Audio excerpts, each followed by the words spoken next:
Ada seorang ibu yang saya kenal cukup berada. Setiap hari itu dia nyebut anaknya sekolah di Tarakanita. Biasanya kan ibu-ibu tuh kumpul sambil ngomongin orang kan. Nah biasanya kalau udah ngomongin orang, ibu kumpul itu ngomongin Romo.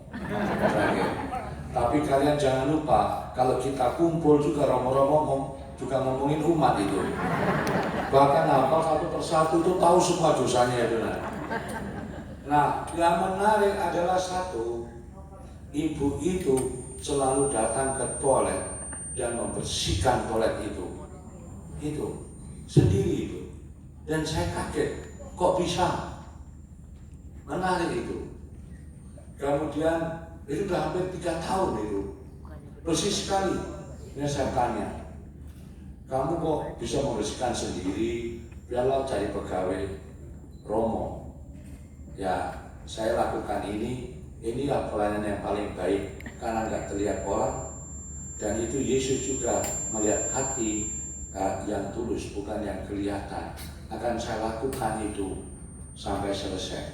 Nah, dia pada suatu hari sakit, orang baru tahu nggak ada dia, itu toiletnya bau semua, dan mereka baru tahu bahwa yang membersihkan ada ibu itu. Akhirnya membuat satu hal, tim pembersih toilet gara-gara ibu itu. Akhirnya toilet menjadi bersih. Saya merenungkan dan menyindir apapun. Pelayanan yang sejati itu bukan sekedar aktivitas, bukan sekedar kegiatan. Ya, melayani kegiatan di PDKK Lukas itu bukan, sudah banyak kegiatannya. Tetapi pelayanan yang sejati muncul karena dijamah oleh Tuhan. Maka sekarang saya senang sedang mendalami apa maknanya karunia-karunia dan karisma itu. Gara-gara naik itu saya belajar banyak karena itu. Nah, kita pertama-tama dipanggil menuju kekudusan, nggak bisa. Kalau nggak kekudusan, nggak ada karisma, jadi dukun-dukun yang luar biasa. Pertama-tama mengalami dijamah oleh Tuhan. Maka pelayanan merupakan apa? Ungkapan atau mencerminkan kasih Allah yang telah dicurahkan kepada kita. Kalau belum mengalami yang namanya kasih Allah atau belum dijamah oleh Yesus, itu gampang ngambek, gampang gak mau apa-apa. Dan saya renungkan itu kita semua, berarti Roh Kudus karena Roh Kudus yang diperoleh pada waktu pembaptisan, roh keperkasaan gak jalan. Roh keperkasaan itu gini loh, walaupun kamu ditindas, walaupun kamu diejek, walaupun kamu disalahpahami, dia tetap bertahan. Maka hari ini dikatakan, siapa yang bertahan sampai kesudahannya masuk surga. Nah, sekarang kalian pada mau bertahan atau mau bubar satu Lukas? Kalau bubar yang masuk neraka semua. Dan nerakanya apa? Neraka untuk khusus PDKK sampai Lukas. Tapi kalau masuk surga, ya surga atau Lukas. Ini saya menyampaikan, siapa yang bertahan sampai kesudahannya akan selamat. Saya tidak pernah berpikir jadi pastor di haji itu. Saya lebih dulu pengennya ya di laut-laut, di Laut Cina dan sebagainya. Dan saya belum pernah, penderitaan itu beda-beda ya. Saya itu mungkin satu-satunya pastor di dunia yang gak pernah dipindah ini. Sudah 15 tahun saya dipindah itu. Tempat yang sama sampai membuat khotbah itu susah. Tapi untungnya satu, saya hafal dosa umat itu dan lain. Tapi ya penderitaan yang luar biasa. Siapa yang bertahan sampai kesudahannya, saya akan selamat. Dalam pelayanan pasti ada masalah, pasti jelas. Kadang-kadang sulit, nggak ada dipuji, pasti itu. Namanya coba dulu kalau belum jadi pengurus gereja, dulu DPH itu sebagai pengurus gereja itu suci-suci loh. Saya jadi pengurus gereja berubah, bisa jadi jutek, nggak usah ngadili mungkin juteknya kan stres gitu kan, benar kan? Nah, dan sudah dipahami. Kalau Romo Kris ini kan orang Yesus itu tahu dia. Akhirnya kita pada saat tertentu harus namanya apa? Masuk dalam tahap padang gurun. Dengar mulai. Dulu saya pernah retret Agung di Gerisonta itu, kalau bersama teman sudah namanya padang gurun itu bisa gila itu. Ya. Tapi sekarang saya nggak mau lagi Romo. Karena apa? Sekarang kalau Romo retret 3 hari dikira ada masalah lagi kan? Nah, pada dulu biasanya melakukan seperti itu. Jadi kalau kita ingat bahwa kalau kita ada masalah satu kurang dipahami, pada saatnya kita tahu bahwa kekuatan bukan dari diri kita, tapi dari Tuhan. Ini, ya nggak ada apa-apa. Romo tapi ada masalah, bertengkar, nggak apa-apa. Ingat di kitab suci orang-orang pada bertengkar itu. Coba siapa yang tahu bertengkar itu? Tahu siapa? Paulus dan Barnabas. Bertengkar itu pelayanan itu. Dan pertengkarannya itu luar biasa itu. Sampai diem-dieman sampai akhir hayat itu. Saya, ya nggak apa-apa. Mereka bertengkar. Tapi bertengkarnya bukan karena uang. Tetapi karena perbedaan pendapat. Markus orangnya mengatakan yang penting Yahudi aja yang selamatkan. Paulus tidak.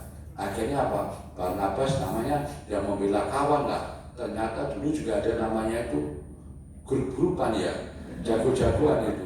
Kalau suruh milih koordinator tuh mungkin mereka juga punya anggota masing-masing itu. Nah, yang terjadi apa? Mereka lama loh. Sinta Surya tahu itu tentang bagaimana mereka berantem itu. Nggak mau. Paulus, Barnabas mau pergi mengunjungi semua yang sudah diwartakan Injil. Tetapi Paulus nggak mau kalau dia ngajak Markus, nggak mau. Karena Markus bukannya apa? Dia nggak mau bahwa beda pendapat dengan Paulus kalau kita harus menyebarkan Injil kepada semua bangsa, hanya Yahudi. Nah, Paulus kan orangnya ini intinya satu yang sangat progresif dan satu konservatif. Jadi di sini ada juga kan, ada konservatif. Akhirnya apa? Mereka nggak bisa bertemu. Tapi yang hebat, Barnabas setia kawan tetap ikut Markus. Dan Paulus membawa siapa? Sila. Tapi keduanya justru membawa karya besar yang luar biasa. Jadi kalau ada gesekan selama 40 tahun ini wajar. Mungkin Tuhan akan membentuk PD Lukas menjadi besar. Paling tidak menjadi gemuk-gemuk. Tapi yang tua-tua tidak usah bertengkar. Karena kita sudah dekat dengan alam yang Tuhan berikan. Biarlah yang bertengkar yang muda-muda aja lah gitu. Nah, kita ikut aja yang udah tua-tua. Teman saya kemarin itu ngasih retret itu ya. Ternyata kalau nenek-nenek bertengkar tuh ramai banget tuh. Sampai yang muda itu nangis-nangis itu. Pada yang retret itu. Nah, kemudian yang terjadi adalah Petrus dan Paulus. Paulus itu populer sekali itu. Kayak Romo Kristus. Populer itu nah. Tetapi itu sudah lama. Kamu sekarang jadi bos saya. Kamu jadi pimpinan. Tapi hebatnya Paulus yang populer mengatakan pimpinan saya adalah Petrus. Andaikan itu mereka mengatakan ya ikut itu ada 2 gereja. Nah, saya harap tidak ada lagi nanti PDKK Santo Lukas asli dan PDKK Santo Lukas perjuangan. Nah, kita satu, pimpinannya adalah Tuhan Yesus. Dan apa yang terjadi dalam segala masalah, buah-buah itu ada. Tetap melayani, tetap berjalan, walaupun ada masalah. Gitu. Ya kan Romo Kis sama saya duduk tuh nggak tahu dia senang sama saya atau enggak. Tapi kita ya senyum gitu. Nah, lalu apa yang dilakukan sekarang? Ada satu, pelayanan itu sederhana dengan kerendahan hati. Dikatakan di dalam ini karunia-karunia itu dan karisma-karisma yang dihidupi PDKK Santo Lukas dan semuanya itu satu. Hanya dapat berjalan ketika tidak terjadi perpecahan. Kalau masih terjadi perpecahan, karunia-karunia tidak akan jalan. Nah, kalau ada perpecahan nggak usah diomongin lah. Itu kayak wanita-wanita itu saya senang ya tuh. Kalau udah nangis itu lapor sama Tuhan aja. Nah, dan kalau ada kerendahan hati, kita tahu kesalahan kita, maka Tuhan akan membentuk. Ingat, walaupun kita ada masalah, suruh gak usah sampai ke seluruh dunia tahu semua PDKK Lukas sedang ada masalah, gak ada. Ngomongnya kan gitu. PDKK Lukas ada masalah, sedang dibentuk oleh Tuhan. Oh, itu beda loh bentuknya itu kan. Dibentuk oleh Tuhan. Ya Sinta ya, sedang dibentuk oleh Tuhan. Biasanya seperti api, masalah api ya, dan banyak debu. Ketika dia dipanasi, sakit, tapi akan menjadi emas yang cemerlang. Jadi intinya satu, pelayanan dengan kerendahan hati yang dilihat oleh Tuhan, bukan dengan sorotan atau menjadi sorotan, tidak terlihat tetapi punya dampak. Mungkin hanya senyuman. Saya lihat tadi senyuman yang sepuh-sepuh di belakang itu senyuman luar biasa, membuat hati langsung jatuh cinta. Karena sekarang itu jarang orang senyum loh. Banyak bisa senyum dan gak apa-apa. Dan itu pelayanan yang sejati. Jarang tuh ada yang bisa senyum itu. Bahkan justru saya dulu ikut karismatik, pikirannya itu hanya ada orang yang tidak stres, yaitu orang karismatik bisa senyum. Bahkan senyumnya itu luar biasa. Dengan tembok pun bisa tersenyum. Nah, dan senyuman itu akan menjadi pengharapan. Saya masih ingat ada umat yang sedang aktif dulu. Ada di PIK itu ada seorang dari tugasnya luar biasa itu rapat di sana itu. Ada bapak-bapak itu aktif ditugaskan sebagai penerima tamu. Tugasnya satu, menyapa dan senyum. Adalah kan umat baru datang karena dia minder ngomongnya langsung bukannya selamat datang, selamat pulang. Wah dia langsung selamat pulang, langsung pertama ngakak. Maaf. Kemudian lagi ketika diulangi lagi kan, ada lagi masuk shalom, mana tiketnya? Dikira masuk masuk biskop. Tapi dia lakukan sampai selesai dan akhirnya dia mengatakan, ya ini peran saya pertama kali. Tapi walaupun saya salah, tapi saya punya hati untuk tersenyum. Akhirnya menjadi pelayan yang luar biasa. Maka saya ajak merenungkan 1 Petrus bab 4 ayat 10. Siapa yang bisa besok kita pergi ke ziarah ke Gua Maria, ke Holidor. Di Holidor gratis. Di BHK depan itu. Nah, bagus sekali. Itu kata-kata. Ini semua pengurus juga lihat. Layanilah satu sama lain dengan karunia yang telah kamu terima. Betul gak kan?